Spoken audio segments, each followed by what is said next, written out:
Line's good. Never on. Whoa. Hard. Release. Come on, Brent. Line's good. Got real close. The hair high, right? Try and hit 2/3. Have they saved it for her? Yes, they have. Ooh, welcome to Game of Stones, everybody. I am Sean Graham. Scott alongside, as always. Hello, Scott. Sean, good evening. Those are some sweet pipes you got going there, bud. Yeah, new mic here for me. You may remember a couple months ago, I was not on a mic for an episode, and that was the start of the downfall of the old mic, which I bought in 2011 or 2012. Has served me well. Over 500 podcast episodes across the various podcasts that I've been involved with over the years, three, two of which are the same thing under a new name, but over 500 shows. Certainly didn't owe me anything. That Mike Scott literally went around the world, went with me to China for my time when I was in China, and did an episode at the Beijing airport. Actually, one of my favorites of the old history show was in the Beijing airport. So the mic didn't owe me anything, and it has gone to the big podcast studio in the sky. So now I am on a new one, which from my preliminary listen back sounds about the same to me.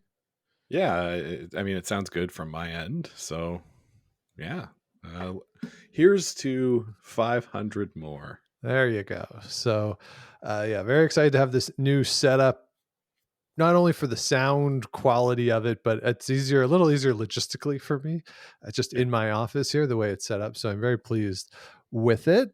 Hopefully everyone out there, it sounds the same, if not slightly better on my end. But Scott, you were out of the country last week, so we took a week off, not so much a week off in terms of relaxation for you. Do you want to tell the people what you did?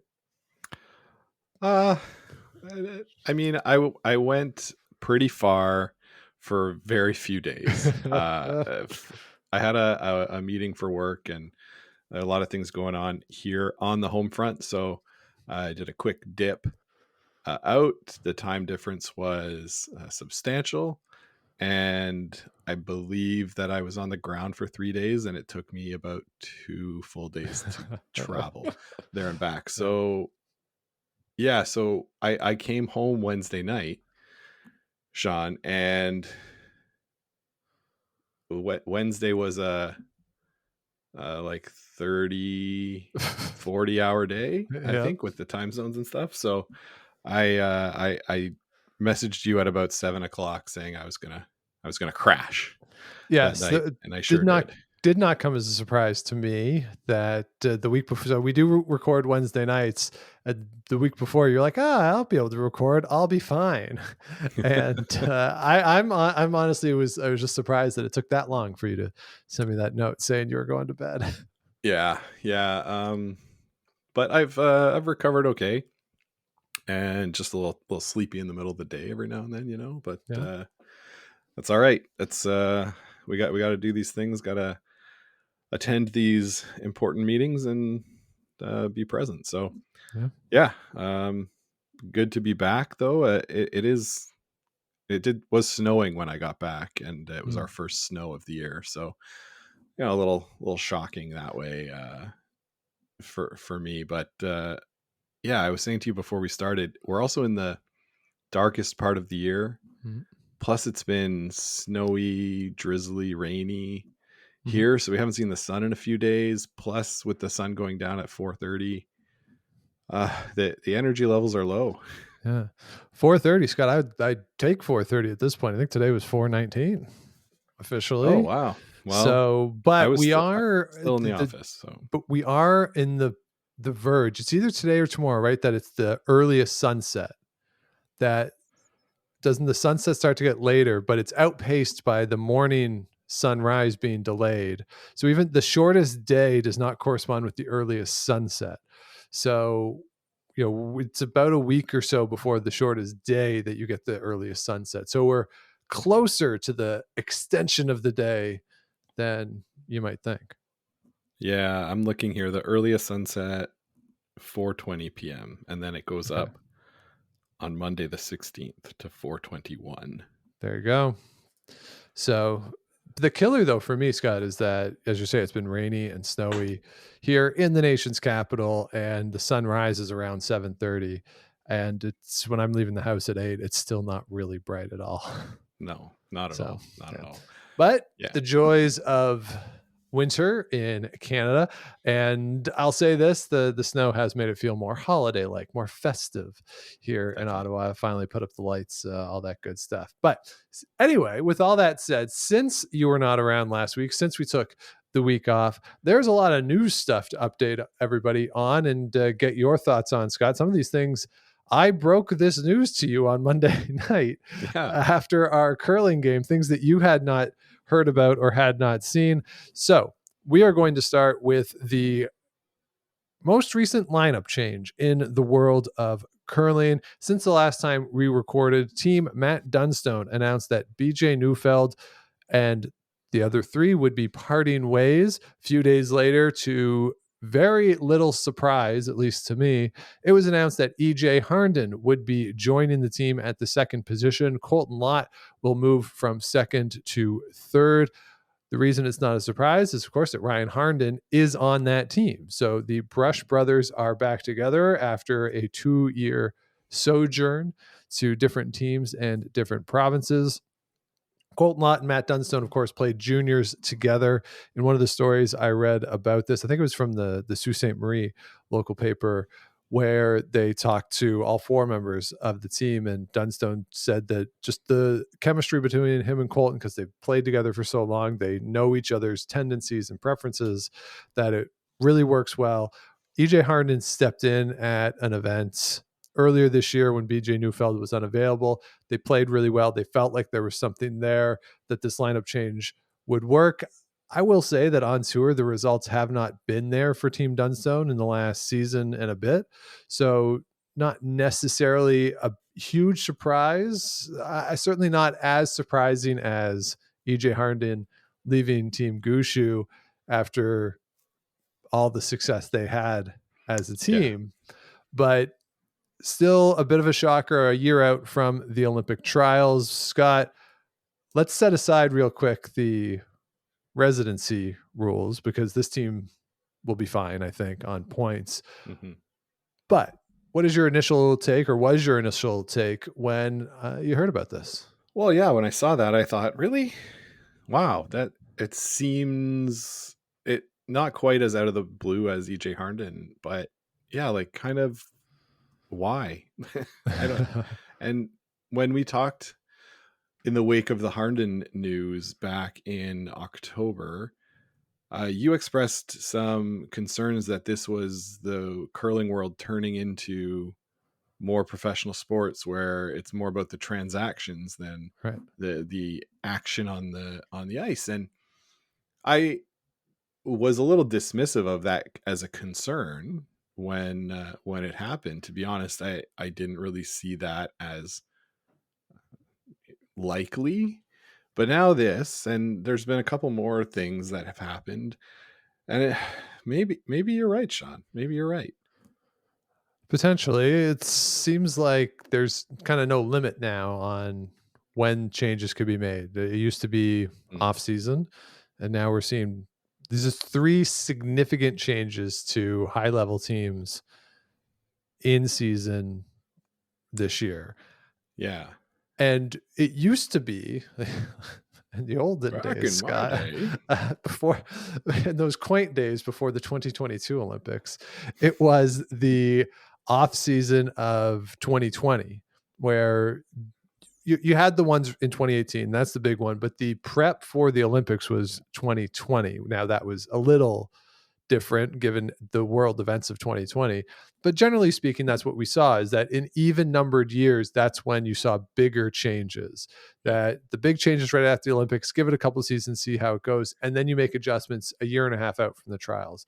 That was typical. There were other changes in the other off seasons, but not as significant as the even numbered years. And now we're seeing this year, and there's the old saying that once is an accident, twice is a trend, 3 times is evidence. So perhaps this is evidence that this is now the way to go.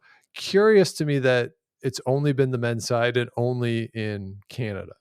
So that doesn't necessarily portend anything for the rest of the world, or certainly to this point, not on the women's side in Canada either. It's just 3 teams that have made somewhat substantial lineup changes. Yeah, and it also made me think, Sean, about the future for BJ Neufeld, where he's going to catch on, because presumably he will. He's not super young, right? I think he's your age, maybe. Yeah, I think he's the same age as me. So, not super young, but younger than me. Yeah, So not yet a man. Not yet a man. But yeah, like I was thinking, does Kui, like a reuniting with Kui make sense? Kui has nobody, like Kui already made his change, right? I mean, yeah, he did, but throw out Aaron Sluchinski now, or is Tyler Chardy going to go away? I mean, Aaron Sluchinski's team, I don't know what changes there. I think Kyle Darren's gone over there, but maybe there's something in that one, or maybe BJ Neufeld just takes the rest of the season and sort of super spares it, and then sees if he can be maybe get a 5th spot on one of the Olympic trials teams. That's a pretty good 5th to take to a trials if you can have him.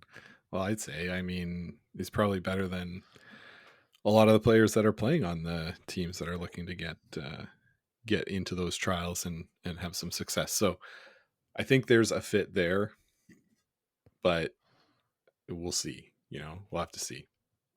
And looking at the CTRS points for this season, Dunstone is currently 2nd behind Mike McEwen. Brad Gushu is 3rd. Don't have to worry about Gushu relative to Briar qualification for next season. Of course, this season's already done.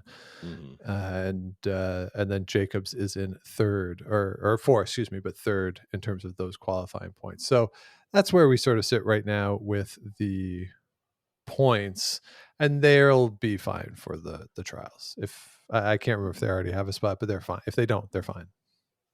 They'll be fine. Yeah.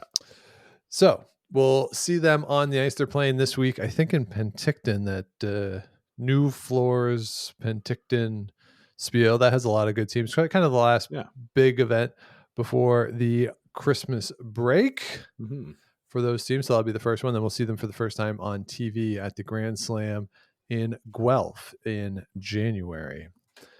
Speaking of the slams, Scott, we did not talk about the most recent one out in St. John's, where Rachel Holman and Bruce Mowat continued to demonstrate that they are very, very good at curling. Really not much of a contest out there. Certainly the finals were very well controlled by those 2 teams.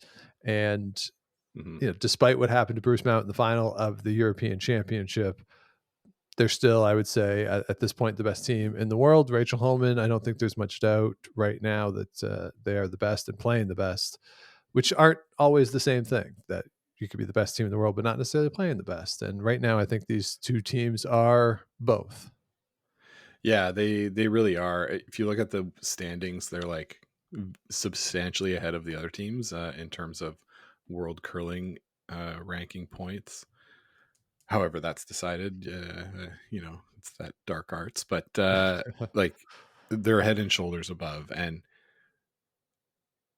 we don't get sponsored by any betting sites, but you could do a lot worse than betting on those teams heading into the next slam. Indeed you could, but you're not going to get good odds on them. You might even get minus odds on them winning, which is kind of nuts. Yeah, but you could bet 3.1 million, like the guy who bet on the Eagles to win 400,000. Yes, he won 400,000. So good for him, I guess. Good for him. Yeah. Okay. Good. Yeah. I don't know, Scott. Not to make any sort of social commentary, but if you have $3.1 million to bet on the Eagles Panthers game, I think there's some other places that $3.1 million could go. I don't know. Like, Just saying. But Just saying. elsewhere at the Slam, the two teams that won, congratulations to them. That was not the most interesting thing that happened at the Grand Slam of curling. The most interesting thing happened on Saturday in the game between Brad Jacobs and Brad Gushue. In this game, Brad Jacobs was up by 1 in the 7th end with the hammer, and Gushue was sitting 2. Brad Jacobs decides to peel one of them out and give Brad Gushue a point. And as this is happening, Mike Harris and Kevin Martin, I can't remember, I think Mike Harris says it and Kevin Martin's like, yeah. Mike Harris says, well, you'll hear a reaction to this. And they're expecting the crowd to cheer because it's St. John's and Gushue has just tied the game in the 7th end. The shot is thrown. There's 5 seconds of silence, and then the boos rain down on the ice. And Harris and Martin are surprised. The camera goes to the next sheet because they're doing the around the rings coverage. And there's a long shot back towards, they're on the end sheet. And you see right away, Hebert starts to laugh. And then on the long shot, you see Jacobs and Gallant standing next to the boards at the hog line. And they're starting to laugh as well. And then you see Jacobs kind of move out, step back on the ice. And as he's going back up the ice, he does the 2013 trials, like, raise your hands, come on, like, repeatedly to the crowd, having a good time, hamming it up. This was great. The quotes afterwards were fun. Gushue was saying, like, it was like, that was fun. We need more of that in the sport. Jacobs said the same thing. Yeah, that it was great spirit. Like, I thought it was very funny. This was the absolute correct team to have that happen to, not because I think they're bad people and deserve to be booed, but because those 4 guys collectively, and certainly Hebert and Jacobs, have the right personality to play with the crowd and to almost, if the 2 of them were professional wrestlers, they would be heels and they'd be very good at that. And I think that's a compliment. It's an incredible skill set to have. So this was a lot of fun for me. Scott, have you seen the clip yet? I've only heard you describe it to me, okay, just the way you did, but earlier in the week. And it makes me think, like, what a great curling crowd. Like, what a great knowledge of the patrons out there to know that Gushue scoring 1 in that situation means he's probably going to lose the game, which he did. And so, yeah, to be aware enough to rain boos down, like, you're absolutely right. It's the thing that the sport needs. It's the only thing, like, the only things I've seen on social media from the slams are the curling karaoke and this, right? Yeah. And so that's what the slams need to make them feel more different. And this is the kind of thing, having that crowd in St. John's backing Gushue makes it feel a bit different. It's kind of like Tiger Woods playing at the Masters, right? Where he like owns that course. Yeah. And so, and you've got all the patrons there cheering him on.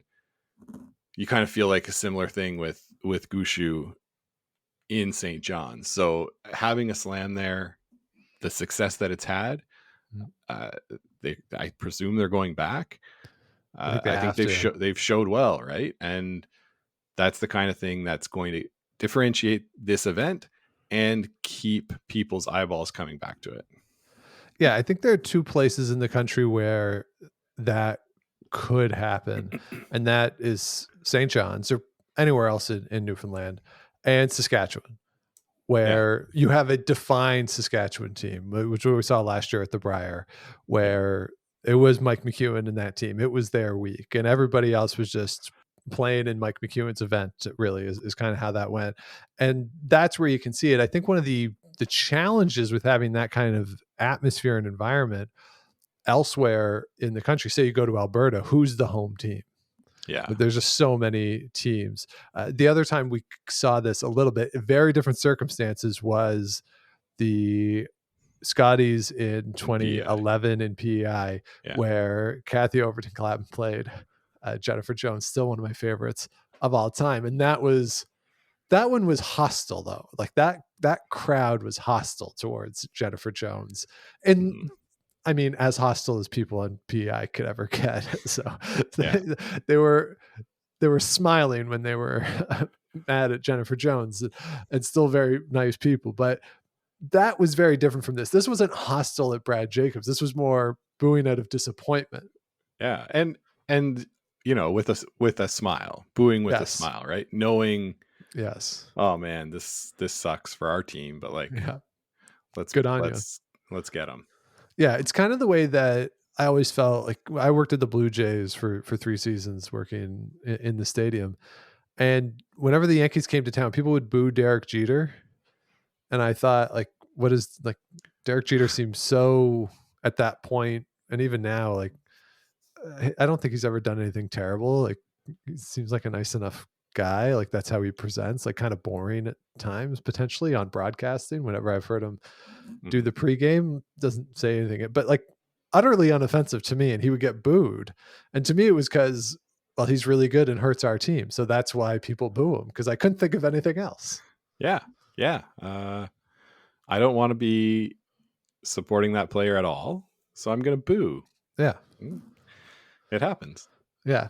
So it was good. I don't want the sport to have malice in it though. Like, I think that is one of the things that curling's good. I don't think we want to, or I don't want to be in a situation where people are like yelling during, say, a single sheet game. People are yelling while people are throwing, unless we decide that you can make noise at that point. But if we're going to stay with the tennis and the golf environment where it's quiet while people are throwing, okay, like we don't want people yelling. We don't want anything like that. I don't think we want booing for, like, just for the sake of booing. Like, this one had a reason to it. It was fun. Yeah. And let's keep it like that. Yeah. And I think the communication piece is important in curling. And so the fans kind of respect that, right? It's not like an NBA player shooting free throws where you can like make all the noise and whip the balloons around to get in their head, because there's like an important communication piece that's going on that will dictate the quality of the game that you're seeing. So yeah, like quiet during the shots, but in between, go nuts. All right, so that's what's happened at the Slam. There is a rumor, Scott. I could not get this verified, but there were social media reports on the ground from Devin Haru, and Cullen tweeted this. So I don't know if this is confirmed actually going to happen, but even if it's not going to happen, which it might, I think it's an interesting thought experiment here quickly. At the Slam in Guelph, the rumor that was put out during the St. John's event was that they will try out a new rule that 2 blank ends in a row would prompt a change of the hammer. We've talked in the past about the idea of a single blank end, or on every blank end, you have a change of the hammer. And the fear that I have with that is it incentivizes the team without the hammer to play wide open, force the other team to take one. And we go back to 1978, where we'll play 12 ends of 2-1 games. The blank after the second end, I don't know if that creates as much of an incentive until you get to the later half of the game. I do wonder if the back half could get really boring in these cases, but that's the situation as rumored.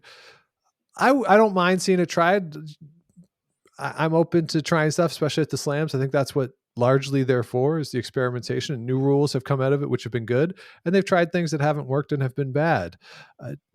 The Elite 10, rest in peace. But, good on you for trying it. So, Scott, what do you think of just the thought experiment of the hammer change after a second blank? So, yeah, I've been thinking about this for a couple days, and I think it's interesting in the sense that the team without the hammer can work to try and, like, usually you try to force one. Yep. But is there a way that you can work to try and force a blank? And I'm not sure, because the other team always has the choice of drawing. Yeah, I can't imagine a case where they would not take the point if they're losing the hammer anyway. Yeah, but then like the hit, and like let's say they've got a hit and they got to roll out, and you put it like right biting top 8 foot or something, or full top 8, make the roll as long as possible. Maybe you get some mistakes, but then again, yeah, it's going to be a mistake and not a. And at the same time, that they'll probably be trying to hit and stay, knowing that rolling out will give them give up the hammer and no points. Right. So then you don't play as hard a weight. Right. Well, I almost think too, in cases, let's say it's the fourth end, you're up 3-1. Let's say you got the hammer at the start, you scored 3, you got the force, and now and there was a couple of blanks in there. So it's in a slam event, it's the fifth end, you're up 3-1. You could set it up here so that you don't give them the hammer for the rest of the game, right? You could push blank 5 and then give them 1, do the Jacobs move and give them 1 in 6, and then you have the hammer blank 7. Like that is sort of something that I wonder about for the team coming from behind that's going to be going anyway. I don't think it's that much of an issue, but if you have the hammer and the lead, this might you're already incentivized right now to play it open key, like, and this is what Rachel Holman does, so that's why they're so good. You can't score on them.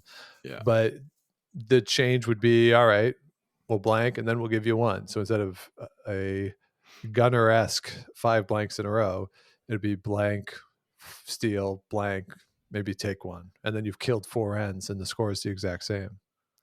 Yeah I mean, like you said, I don't mind trying it, but I don't know. You said Devin Haru tweeted this, right? Yeah, he did. Man, I've scrolled back through like 100 tweets of his and I can't find it. So he has a lot of tweets. Well, he's in Budapest right now at the swimming World Swimming. He didn't ask for any tips. Yeah, what's up with that? Oh well. Yeah, I'll see where he goes and see if it's any good. Yeah. So there you go. We'll see if that comes to fruition and how it plays out on the ground there. So, yeah. The other piece of news, the 16-team field is set for the Canadian Olympic mixed doubles curling trials, which are set to kick off later this month on the 30th of December. They will be going through January 4th at the Queen's Place Amira Center in Liverpool, Nova Scotia. The teams are set. The final qualifier was held this past weekend. So the field is Kadriana Lott and Colton Lott, who are the 2024 Canadian mixed doubles gold medalist, Laura Walker and Kirk Myers, Jocelyn Peterman and Brett Gallant, Nancy Martin and Steve Laycock, Jennifer Jones and Brent Lang, Brittany Tran and Rylan Claytor, Rachel Holman and Brendan Botcher, Jennifer Armstrong and Tyrell Griffith, Riley Sandham and Brendan Craig, Lisa Weigel and John Epping, Taylor Reese Hansen and Corey Chester, and Sophie Gianest, Robert Desjardins, Melissa Adams, Alex Robichaud, Jessica Zhang and Victor Petrangelo, Paige Papley and Evan Van Amsterdam. And finally, rounding out the field of 16, it's the father-daughter duo of Jalen Cotter and Jim Cotter. Out of these 16 teams, there will be 2 pools of 8 with a round robin. Top 3 teams from each pool will advance to the playoffs. We'll do a full preview of all 16 teams, but Scott, the Olympics are just over a year and 2 months away, 15 months away. And now we have our first trials coming up. Are you excited? Yeah, I am excited. I think this is a good idea to put it far enough in advance so that if there's anybody playing 4-person curling that qualifies here, they can calibrate for their 4-person team, focus on that once this is done. Yeah, so I really like it. We're going to do a full preview episode of this, right? Yep. Yeah, so I'm looking forward to that, digging in a little deeper on the teams. I think there's like probably 4 or 5 teams that I would say are expected to be in that last 4. But mixed doubles is sort of crazy, and there could be upsets and new teams come out of nowhere, and I think that'll be fun. Yeah, absolutely. I'll just say though, if Taylor Reese Hansen and Corey Chester win, I like it. That's I'm rooting for teams like that. I know Corey Chester, to be honest. There you go. Maybe you can get you some tickets. Yeah, where is it again? Liverpool. Yeah. Well, we'll check what the Aeroplan balance is and see if I can fly to Nova Scotia. Yeah, I get those mop top kids playing in Liverpool. So there you go. No word yet on the broadcast for this. So as it sits right now, it's going to be on the Curling Canada YouTube page. No broadcast rights have been announced, anything like that. Also, no title sponsor yet. So Scott, maybe we still are in the running to maybe the price will be in our range to be the Game of Stones podcast, Canadian mixed doubles curling trials. Yeah, we never got the rejection letter, right? So, there you go. They must be considering our application. Yeah. We put our bid in. So there you go. So that is coming up in about 2.5 weeks for that to kick off. Scott, an event did finish though over the weekend that was on the Curling Canada YouTube page, which I don't know if this means that Curling Canada Plus has just gone away, or I don't know. I'm on the webpage right now. It's there. Oh, okay. Well, the Canadian Seniors was broadcast on the YouTube feed for Curling Canada. They had all sheet coverage, one game with play-by-play, and to our great excitement and joy and fun, the girls were in the finals. Lori and Mary from Two Girls in a Game, they were playing in this. They made it all the way to the championship game, of course, with Joanne Rizzo as the skip. Scott, they lost that final to Team Alberta and Team Ford Johnson, but a heck of a run for them. They were undefeated all the way through the week and then just came up a little short. Yeah, just a little short for them. It's a bit of a shame. It was like the worst game they played all week was the final.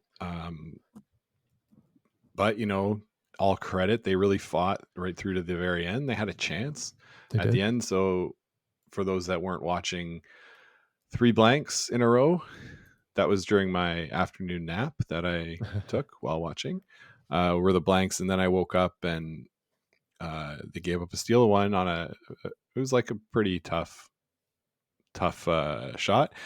And then a steal of 4 right after that. That's a throw that Joanne Rizzo was going to want to have back, just a little wide, and they weren't able to bring it in. So, down 5-0, you think, oh boy, it's only 8-end game, and that's after 5 ends. So they had 3 ends to fight back. And fight back they did with the deuce and then a steal. And, they had to make the other skip throw a good shot to win. Unfortunately, the last for Joanne was not in the right spot. But, the other skip still had to throw something to make one go away. And it was like I said, a shame because they were the class of that field all week, went undefeated. They said on the broadcast that they hadn't played on the sheet that the final was on all week. Yeah. And that seems crazy to me that you wouldn't play a game on one of the sheets throughout the whole week, but hey, it's the way it goes. Mm-hmm. And but yeah, it was a fun game to watch, and thanks for putting it on Blue Sky, because that's the only reason I knew that it was on, and I knew that I was feeling sleepy, so I laid on the couch, and it was good. Yeah, it was a fun event. It was really cool to see them there. Disappointing that they lost that final, but as you said, that's tough for that steal of 4, but they did come back and fought. And when you're down 5 points with 3 ends to play, to make the other skip throw their last, I think that's pretty good, and a pretty good indication that you haven't given up and that you're still fighting and pushing for every shot. So congratulations to them on the silver medal. And of course, congratulations to Team Alberta for winning. They will be joined at the Senior World Championship on the men's side by Team Randy Bryden from the Cali Curling Club in Regina. They are your men's champions. They win in the final against Team Alberta. So congratulations to them. I did not see any of that game. No, I didn't see that game either. That was the next day, right? On Sunday? No, it was earlier. It was between. So they played the semifinals all yeah. concurrently, and then the men's final and bronze were about an hour after that. Those games went long, too. The women's games started about 10, 15 minutes late because the men's games were tight and went a little longer than anticipated. So some good games there on the men's side. But there you go. Congratulations, Team Saskatchewan. Absolutely. Another banner for the Cali. Yeah. Does this, should we send this to Dean and say, well, you don't need the Briar? Yeah, I Got the men's senior. Yeah. All right. Final note today, Scott. We, of course, have been talking about the changes at Curling Ontario over the past little bit. A bit of an announcement here that they have put out a webinar calendar for member clubs. So this is a resource for educational opportunities through the calendar. So all members can go in and put their or find the webinars and educational services that they want into this webinar calendar. So it will cover a range of subjects that address the needs and interest of member clubs, from skill development to administrative best practices. So Matt Allen, who we had on the show over the summer, is put this out. He's quoted as saying, "We are committed to equipping our member clubs with the tools and knowledge they need to succeed." And this is one of the things that we talked about when he was on the show, that we need more resources for clubs. There needs to be a centralized place to find information. This is the first step in that process for Curling Ontario. So I like this. And this is the sort of thing that we need more of across the country. And if Ontario can kind of start that and get it out there, that's great. And hopefully more. I don't know what's going on, actually. I shouldn't say that. If other member associates are already doing this, please let us know and we will talk about it. But this is a good change for Curling Ontario. And if other member associations aren't doing it, it's something that I think will hopefully catch on. Yeah, absolutely. I'm looking at the archived webinars right now, and there's stuff from like rock matching to team practice drills to setting up your season, like pretty wide ranging stuff. So like everything from beginners all the way through to competitive teams. So pretty cool that this is all being made available. And like you said, and like we heard on the show, is that having the resources available for the member clubs makes curling better for everyone. Yeah. Which is nice to see. Curling Ontario, is that what they're called now? Yes. Ontario Curling. Yeah, Curling Ontario. Okay. It's nice to see them taking that to heart. So yeah, I'm happy to see this, and I'll check some of them out.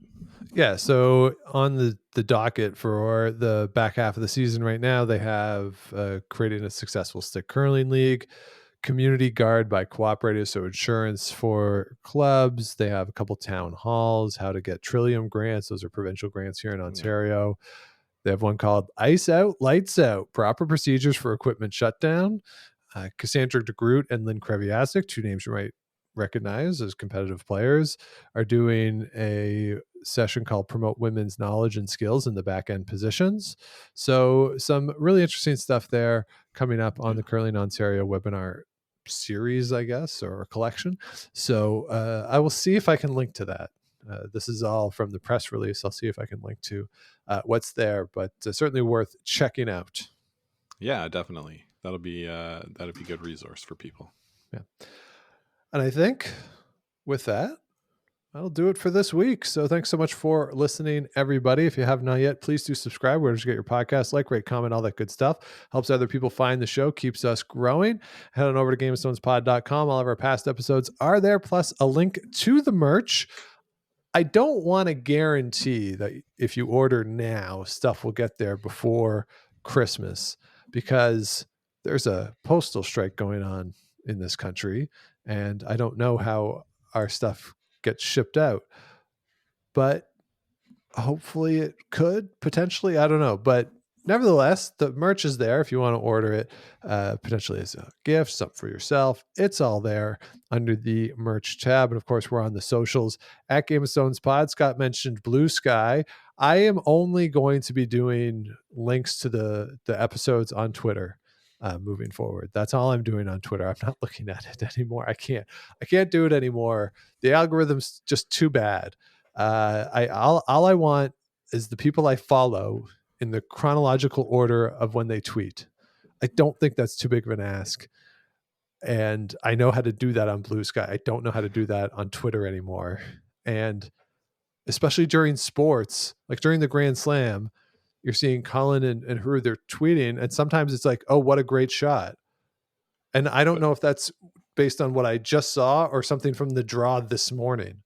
Like you got to look at the timestamp. Yeah, I really hate it. So on Twitter, I'm only going to be doing the links to the show. We'll interact on Blue Sky a little bit more. Also on the Facebook page, it's Game of Stones Podcast. If you email us, gameofstonespodcast@gmail.com. I'm not great at writing back on emails, but a couple things have come out in the past few weeks that have been really good emails, and I want to address them either on the show or I do hope to write back at some point. I'm just so bad at emails, given that, our respective jobs are just basically emails all the time. So, I'm not great at them when I get home, but I will try to do better. So you can reach out through any of those avenues. And with that, Scott, you made your triumphant return to our team following your trip. That's right. Played a very interesting game on Monday nights. And the big takeaway for me is that we don't do ties in this league. And we were tied after 8 ends. So it goes to a skip draw to the button. And you covered the pin. Yeah. Felt good. Yeah.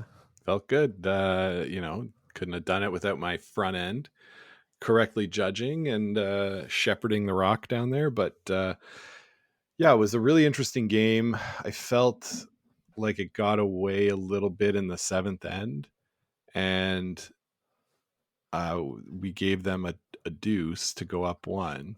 Yep. And then coming home, I thought, okay, like let's just assure our 1. And we did not do that. It was like looking pretty bad come my first rock. Yep. And I made a run back to at least get stuff off of the forefoot. I knew that I had an outturn draw that was pretty tough to full forefoot to get 1 point. Yeah. They had a rock that was open on the other side, and I expected them to throw the guard and cover it up. Their shot came deep, which gave me a double on those 2 to score 2. We had a catcher make around the back. And my rock just curled a little more than I thought it would. We still got the 1, which was sort of within tolerance. I didn't want to flare it out. Things had been running really straight. If you popped the release that night, it was just going dead straight if you set it at all. So one of yours actually earlier in the end had done that, like just a little set, nothing huge or anything. It just didn't come back. So I wanted to be sure not to do that. Got more curl than I thought, but it was enough to at least get the 1. And since I had been preparing in my mind for the draw anyway, right, to get my 1 in the 8th, I thought, okay, well, I know the weight, and we picked the right path, put the broom in the right spot, and covered the pin. It was good. Yeah. So it was a successful evening, despite the fact that there was freezing rain in the forecast and everybody buggered off right away. You hard to blame anybody. It was a late game and the weather was a little nasty out. So it was a fun one, and the season of games that matter are done for us. I might have extended it a little longer because the teams I've been on have been winning those games. Typically, I would say once November is done, they're finished. But I've had a pretty good December so far, so maybe I'll extend it. I don't know. But in the stretch from Remembrance Day to the end of November, which is my traditional, this is when the games matter season. The games in which I played, the teams I was on went 3-2. So I will take it. Wow, Sean, that's pretty good. That's pretty good. I'm going to look at our league right now. We have 1 game left in the draw. Indeed. 2 draws left, but 1 game for us. Yep. And we're 3-1. We are. Which is pretty good. There's another team. One team has 4 wins. That's a team that beat us. And the team we play next week has 1 win and 2 losses. Okay. So if we beat them, we stay up for sure. Right. So there you go. But there's no chance of finishing in first. There is no chance of finishing in first, no. But that's okay. First doesn't get you anything in draw number 2. So yeah, and ideally we just don't want to go back to C, and I don't think we will. No, we're playing the long game here. So yeah, want to put ourselves in a position to get those bar bucks in draw 4. So that's right. That's there right. You go. Yeah. So that is what we got going on with our leagues. Hopefully all those of you who play are having a good time with your leagues so far as we reach roughly the halfway point of the season for most rec leagues across the country. And if you are watching, you're a curling fan, lots to watch, lots to keep track of. At the elite level, lots of streams at the rec level now. Curling Stadium has done a really good job of setting things up at clubs all over North America. So no shortage of stuff to watch, and we'll be watching along with you and here to talk all about it. But until we join you again, keep those brooms on the ice and don't dump that intern. Make the final.